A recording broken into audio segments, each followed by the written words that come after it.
In a world where the dead linger just beyond the flash, your Polaroid is the only thing that stands between you and them. Every photo brings you closer to the truth and closer to madness. When fear takes over, only your cat can bring you back to sanity.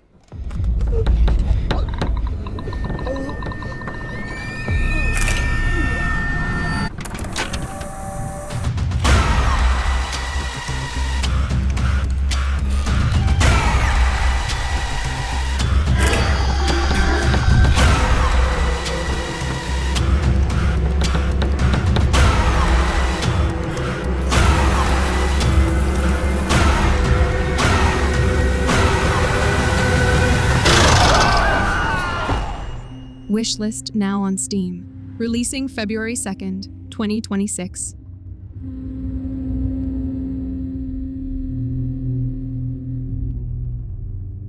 In 1965, Rankaspuna village, once prosperous, became a gloomy dumping ground for unidentified victims of political tragedy.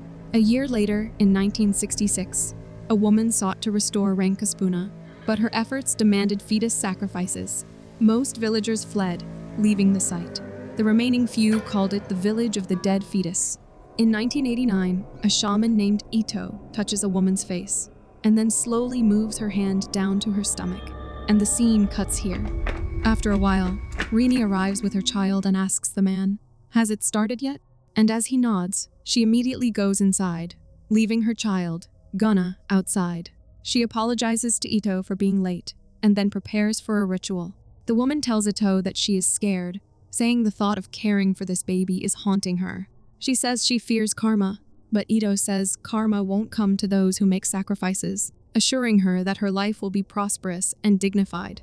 Itto grabs a handful of the woman's hair and cuts it off with a pair of scissors, before she puts them in her mouth and chews it slowly. After that, she throws a fistful of yellow rice into a bowl, and as the woman starts to grow restless, Itto gently holds her face, closes her eyes, and begins whispering chants. The woman writhes in pain until something suddenly happens to her, but Itto calms her down again while continuing to chant. Itto says, "It's done," to which Rini helps the weak woman stand, holding her gently as she leads her out of the room. It's then revealed that the woman has undergone an abortion. Once outside, Rini tells the woman that she can change her clothes now. Meanwhile, Gunna, driven by curiosity, peeks through the gap in the door, only to be terrified seeing a demonic figure inside. And then he sees the demon leaving the house. Inside, Itto consumes the fetus, and the blood on the sheet mysteriously disappears. 2 days earlier, we are introduced to Weda, a model participating in a photo shoot. As she changes outfits, it's clear she feels uncomfortable, but Begas instructs her to interact with the swan and maintain a serious expression. She tries her best, and after taking the shot, Begas tells the designer to prepare the next look. Nessie brings Weda a cake and says, "Close your eyes and make a wish." Weda laughs, saying her birthday is in 2 days, but Nessie insists, "Don't wait until then." Weda makes a wish and blows out the candle. Smiling, she asks what's going on, and Nessie excitedly says, "You're going to Jakarta in 5 days to meet a director?" Weda lights up and hugs her, as Nessie adds, "This is your ticket to becoming a big star." However, Nessie soon notices tears forming in Weda's eyes, and just as she asks, Weda suddenly feels unwell and rushes to the washroom. Begas follows her and asks if she's okay, but Weda just breaks down in tears, clutching her belly. Later, he tells her this isn't a simple matter, saying she's 3 months late, has been vomiting often, and soon her belly will show. He reminds her that he asked her to come to his village to end the pregnancy, but she didn't listen. He insists they have to do this for her own good, saying, "Just one more step, and she can have everything she has ever wanted." Suddenly, a cat crosses the road, and Begas slams the brakes, but the car still runs over it. As Begas steps out of the car to check, a smoky figure crawls out from beneath it, and a demonic presence appears right behind the vehicle.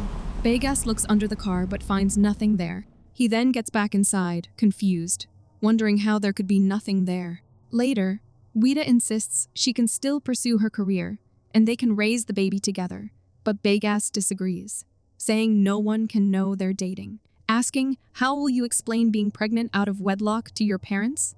Weda says they'll understand, but Begas warns she's their breadwinner and can't risk their future. He tells her this film could open doors and she could later bring her parents to the city. But if this baby is born, are you ready for that? She asks, aren't you? To which Bagass says he's only trying to protect her, that a scandal could ruin her career. She snaps, accusing him of wanting to escape and that he don't really love her. But he snaps back and says, if I didn't care, I wouldn't be here. But if you want me to leave, I will. Weda grabs his arm to stop him, to which he softens, saying, none of this is because I don't care. It's because I love you. The next day, Weda feels a sharp pain in her stomach that slowly fades. But just then, she hears a child giggling and running through the house. Confused as she scans the house, she hears a door opening. But before she can find out who is there, the phone suddenly rings, startling her. She goes to answer the call, but a girl screams, "Mother!" And Weda jolts awake on a bus, realizing it was just a nightmare. But she sees the girl again and screams in fear. Bagass quickly calms her down and asks if she's okay. He takes out a water bottle from his bag and hands it to her. And as she drinks, he gently asks if she's been having that nightmare again. Weda, still shaken, asks where they are, and Bagass replies that they'll be arriving soon. After a while, the driver stops the bus and asks Bagass if he's sure this is the right stop. But Bagass doesn't respond and silently gets off the bus while helping Weda down with him. He then leads her toward his village, but when Weda hears a strange noise and turns around, Bagass assures her it's just the wind. However, a demonic figure watches them from a distance. After a while, Weda is shocked to see bones tied up at a place, but Bagass explains it's a village tradition for youths who wish to leave. She calls it bizarre, but he says it's all about perception. He then tells her his village, Rankaspuna, was abandoned during the 1960s drought, and his father left when he was a child, so he stayed to care for his mother. Weda says softly, "You must really miss your mom," and when he nods, she suggests visiting her grave later if they have time. Smiling, Bagass says he has something for her and hands her a box. Surprised to see a ring inside, she asks, "Are you serious?" He wishes her a happy birthday and offers to put it on her finger. As he slips the ring on, she hugs him tightly, and he says, "Remember, I love you so much." They're then about to kiss when a sudden noise startles them, and when Weda asks what it was, Bagass brushes it off, saying, "Let's just continue our journey." Bagass tells her she'll be joining a ritual, and when she asks if it's necessary, he assures her it's a tradition and she won't feel any pain. He then continues walking, but Weda notices a boy staring at her, who quickly runs away the moment she turns around. Bagass then runs into Ambar, who tells him that they need to talk. Bagass tells Weda to wait and walks off with him, while the woman asks, "Are you here to sacrifice too?" Weda asks what she means, and the woman replies to abort the baby. Weda asks if she just went through the same thing, and the woman nods, saying, "Don't be scared, as it doesn't hurt." They then approach a house, and Bagass tells her to wait outside. As Weda looks around, she spots the boy at the window. She smiles at him, but to her horror, the boy suddenly puts a ball in his mouth. Bagass asks, "What's wrong?" And when Weda looks back, the boy has vanished, so she brushes it off. Just then, Rini opens the door, and the same boy appears from behind her. Bagass introduces Weda, saying she is from the city and she wants to meet Itto. Rini brings Weda inside and asks if she and Bagass are married, to which Weda replies, "No." Rini serves her a drink and tells her to have it. As Weda picks up the glass and takes a sip, Rini asks, "What do you do?" And Weda replies that she's a photo model, to which Rini comments, "Bagass has always had a thing for photo models." Weda asks if she is also from here, to which Rini explains that Guna's father is from the village, and she moved here after getting married, but her husband now works in the city. Rini then gets up and tells Weda that the ritual will take place tomorrow, so she'll be staying the night there. Later, a man named Jaka draws water from a well, but notices that it's dirty and gives off a foul smell. He still pours the water into a pot, but suddenly, a strong wind begins to blow, and the demon manifests inside the house. Jaka's eyes briefly fall on Weda through the window, but he quietly picks up the pot and walks away. As Weda lies down, the door to her room creaks open on its own. Confused, she sits up and calls out for Rini, but when there's no response, she gets up and calls again, only for a loud noise to startle her. Heart pounding, she cautiously steps out of the room, calling for Rini and Guna, but still no one answers. While searching for them, she walks into the kitchen, only to be startled by Guna. She says he scared her and then steps closer, asking what's wrong. She then notices something in his neck, but Gunna suddenly grabs her, trying to say something, but his expression twists and he collapses to the floor. Terrified, Weda rushes to him, trying to wake him up, but Rini rushes in, places a finger in Gunna's mouth, bringing him back to his normal state. Later, Weda takes a bath following Rini's instructions to cleanse and prepare her body and soul for the ritual. She's told not to use her usual toiletries. Instead, she must bathe using clay, rubbing it over her skin like regular soap. She has to do it slowly, clearing her mind so that everything she desires will go smoothly. When she returns, Gunna hands her a small toy made of clay. She thanks him and starts playing with him. When Rini asks if she has finished bathing, and to Weda's shock, Gunna walks out from inside the room. Confused, Weda looks around, unable to comprehend what just happened. Later, Weda begins experiencing intense stomach pain and suddenly feels the urge to vomit. She rushes to the window and throws up, gasping for breath. And as she straightens up, she spots Gunna standing outside. She rushes out to follow him, but suddenly, a sharp wave of pain shoots through her stomach. Just then, she hears Gunna calling out to her, but his voice seems to echo from all directions. Before she can make sense of it, the pain in her stomach intensifies, and she collapses to her knees. As she gasps for breath, she senses someone standing behind her, but when she slowly turns around, no one is there. When she turns back, Gunna stands before her, finger to his lips. Suddenly, a masked man appears, terrifying her, and Weda backs away in fear as he approaches her until she loses consciousness. After a while, Weda wakes up and finds Gunna before her, signaling her to stay quiet and using gestures to communicate. Realizing he's mute, she follows his gaze, and as she gets up, she sees a strange statue in the distance. As she turns back to Gunna, he quickly grabs his clay toy and runs off, but a woman stops Weda, gently telling her, "Don't worry, he knows his way home." As Weda approaches, the woman asks, "Has Rini made you comfortable?" Weda nods, saying she has. The woman introduces herself as Itto, then gently asks, "Why do you want to abort the baby?" Weda hesitates, and Itto adds softly, "It's okay if you don't want to answer. I'll be here for you." She then leads Weda closer to the statue, explaining that it represents both birth and death. In every birth, there is death, and that one replaces another.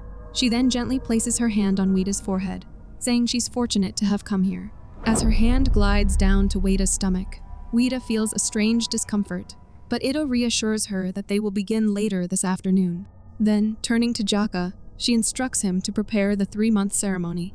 Meanwhile, Rini asks Begas if he's comfortable in the city, and he says she needn't be sarcastic. She says he seems to enjoy it, or maybe he's forgotten his promise. Begas says she must think he's a jerk, but Rini cuts him, reminding him that his city job is to find someone, and he replies that it's Itto's order, and tells her to stop complaining. Just then, Weda arrives, and upon seeing her, Rini quickly takes Gunna inside. Weda asks what they were talking about, but Begas brushes it off, saying he had been looking for her everywhere. Later, Jaka tells Rini that Weda is the one Itto's been seeking and instructs her to prepare for the 3-month ritual. Weda tells Begas she doesn't think she can go through with it, saying the ceremony is this afternoon. Begas says that's good. It means they can go home soon, but Weda admits the place feels strange and unsettling. He reminds her that she felt the same during the swan photo shoot, but managed then. She insists it's different this time, but he tells her to finish this, promising to do whatever she wants afterward. Later, Itto thanks Begas for keeping his promise, and he replies, "A promise is meant to be kept." She says, "What you've sacrificed for me, and for this land, will not be in vain," but then warns him coldly, "Don't make the same mistake your father did by betraying me." Next, Begas is seen becoming intimate with Itto, while at the same time, Jaka kills a chicken by breaking its neck as part of the ritual. Later, Begas tells Rini that everything he's doing is for them, and reminds her that she wanted Gunna to be healed. So why is he the one suffering for it? Rini replies that they're suffering too, and Begas says he understands, but he made a sacrifice. She asks. He thinks she hasn't, but Begas insists that Itto will keep her promise and says, "Today, Gunna will be healed." He then reassures her that he loves them both deeply, adding that after this, they can finally move on with their lives. At that moment, Weda arrives and overhears their conversation, and realizing the truth, She runs away in panic. Begas runs after Weda, insisting she can't go home. And when she asks why, he replies, "This is a matter of life and death." She asks, "Rini is your wife, isn't she? And Guna is your son. So what was the point of our relationship?" Begas explains that Guna needs her, specifically, the fetus inside her. Weda shouts that she doesn't care, but Begas warns her that if she tries to go home, she'll die. He says, "You're bound to this village." But Weda yells that this village is cursed before pushing him and running away. She tries to leave the village, but an invisible force strikes her, and agonizing pain shoots through her stomach, causing her to lose consciousness. Weda awakens to the sound of a child's voice calling her mother. Suddenly, the veins in her hands and feet begin to bulge, and the voice pleads, "Don't kill me." A hand bursts out from her belly, and Weda screams in agony to see another version of herself, while the voice keeps repeating, "Don't kill me." Next, Itto begins the ceremony, performing a strange ritual dance in front of the demonic statue, while Weda sits helplessly inside a drawn circle. Jacob then puts on a mask and starts beating a drum rhythmically, the sound echoing through the area like a heartbeat. As the drum beat intensifies, Weda's body starts to react. She clutches her stomach in agony, crying out in pain. Then, as if possessed, her body begins to move on its own, twisting and swaying in unnatural motions, as though something else is controlling her. Moments later, a large cage slowly descends from above, surrounding her and trapping her inside. After a while, Itto lets out a loud shout, and Jacob begins lifting the cage, revealing Weda and Itto mirroring each other's posture perfectly. Next, they are outside the house, and the demon enters inside. Itto continues to force Weda to dance until she loses consciousness, but Begas rushes forward to catch her, and then he gently lifts her. Next, Weda finds herself in another realm, where a little girl is trying to wake her, calling out softly, "Mother." Suddenly, Weda jolts awake and realizes she's lying on the ritual bed. She tells Rini that she don't want to lose her child, but Rini replies, "I don't want to lose my child either." Itto then resumes the ritual, chanting and pressing her hands over Weda's stomach in an attempt to abort the baby, but Weda refuses to give in, and in a desperate act of resistance, she bites her hand and runs out of the house. Rini rushes out of the house only to find that Guna is missing. Jaka rushes into the house to check on Itto and freezes in shock when he sees dark smoke seeping out from the bite wound in her hand. Meanwhile, Rini finds Guna near the statue and tries to take him home, but he tries to tell her something, pointing toward the statue, but Rini yells at him and takes him away.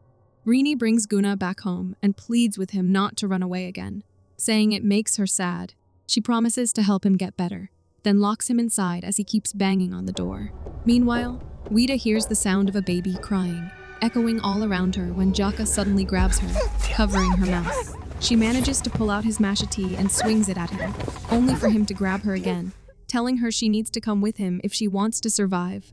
As Weda calms down, Jaka releases her and says he can help her because he knows how they can escape the village. She asks, "We?" And he nods, saying the village is truly cursed. When she asks what's wrong with it, he questions if she was born on June 6, 1966. She says yes, and he explains that 23 years ago, they never should have welcomed Itto, because since her arrival, the village has suffered one disaster after another. Jaka reveals that the ritual Itto performs brings calamity, and it's a body swap ritual. He tells Weda that Itto never intended to help her. She only wants her body as her new host. Begas then arrives there, and Jaka tells him he's been blinded by lies. But Begas insists that Itto is their savior and that she needs Weda. He tells Weda that her life will be better after this, saying every sacrifice brings a reward. Jaka tells him he's been brainwashed by Itto, and when Rini asks what he means, Jaka explains that Itto never wanted to help the village prosper. He admits he should have listened to Begas' father and that making a deal with Itto was a mistake. When Begas calls his father a traitor, Jaka insists he wasn't. It's Itto who's worsening the curse on the village. Jaka then tells Rini that Itto was the one who made Guna sick and forced her to become her servant. Begas tells her not to listen, but Jaka insists that Itto only desires immortality. She never cared about the village or about any of them. Rini argues that the ritual is the only way to heal Guna, but Jaka says the only way to save everyone and heal Guna is to kill Itto. Furious, Begas attacks him, but Jaka knocks him down, and before leaving, he tells Rini to trust her instincts. As Begas gets up, Rini asks him if they're doing the right thing, and he replies that doubt will only bring disaster upon them. Weda asks why they can't just leave, and Jacob replies that she is bound by a pact with Itto. Weda insists she never made a pact, but Jacob says Begas gave her a ring, and she bathed the way Rini instructed. Those steps tied her body and soul to Itto. Furious, Weda asks, "How do we kill Itto?" Jacob replies that during the ritual, Itto will be at her weakest, so they must use that chance. Weda asks if she still has to perform the ritual, and he answers that there is no other way. She says she just wants to leave, but Jacob tells her she can't, not while Itto is still alive. He explains that Itto has cheated death and achieved a form of immortality, but to continue living, she needs a new body, and something within her convinced Itto that she is the perfect vessel for her soul's rebirth. Jaka then reveals a boar tusk, saying this can stop Itto on the night of the pact, the same night you were born, and the fate of all of us rests in your hands. Begas and Rini return to Itto and apologize, who says, let her handle Jaka, and instructs him to bring Weda here so they can perform the ritual. Rini hesitantly asks, will this ritual heal Gunna? To which Itto asks, are you doubting me? As Rini steps out of the house, Begas warns her that what she did inside could put them in danger, saying even the slightest doubt could cost Gunna his life. But Rini looks at him with tears in her eyes, then silently walks away. Meanwhile, Jaka tells Weda there's one more thing she needs to do, but before he can explain, the cage suddenly falls on him, killing him instantly, and Begas then knocks Weda unconscious. He brings Weda back to the house and ties her to the ritual bed. Gunna tries to help, but Rini stops him, telling him not to interfere. To orders Begas to control his son, and Begas, obeying her command, grabs Gunna from Rini and covers his eyes. Weda pleads with Rini for help, crying that a mother knows what's right, but Itto silences her harshly, telling her to shut up. She then resumes the ritual to abort the child, but as she moves closer, she discovers a boar tusk hidden in Weda's dress. To snarls, saying that Jaka was a fool, just like Begas' father, and then hands the tusk to Rini before continuing the ritual. As Itto throws yellow rice onto Weda begins screaming in agony, and the house starts to shake violently. Weda soon loses consciousness, and seeing what Itto is doing, Rini tells Begas that this isn't how it's supposed to be. Her eyes then fall on Gunna. He's suffocating, but Begas refuses to release him. Desperate, Rini pleads with Begas to see the truth, but he insists the ritual isn't over. She asks how he can stand by while Gunna suffers and pushes him away, but he strikes her across the face to stop her. Rini fights back, knocking him to the floor. In a final act of defiance, she seizes the boar tusk and plunges it into Itto's body.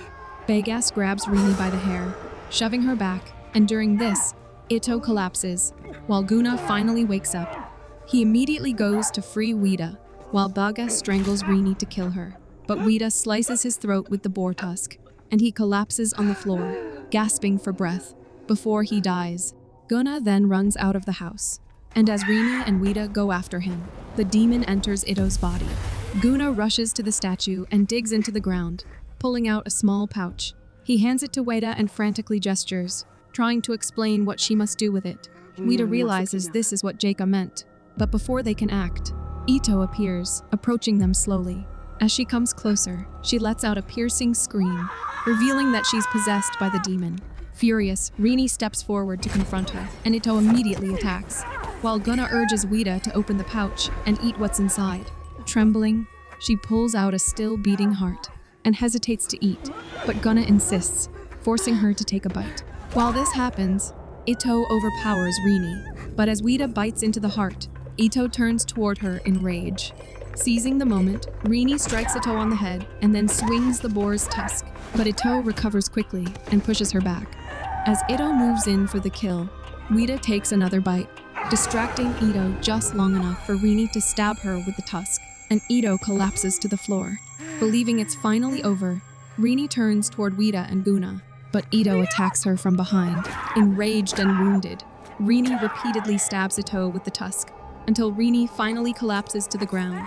As Weda takes the final bite, Itto screams for her to stop, but before she can reach her, dark smoke begins to pour out as the demon escapes her body, and within moments, her body ages rapidly before their eyes. Gunna rushes to Rini's side, tears streaming down his face. And Rini, barely clinging to life, gently touches her child's face before succumbing to her injuries. A few months later, Weda is seen at a clinic with Gunna by her side, and he can speak now. Meanwhile, Amber digs beneath the statue, muttering that he's tired of living in poverty and wants to bring Itto back. As he digs deeper, dark smoke seeps from the ground, and the movie ends.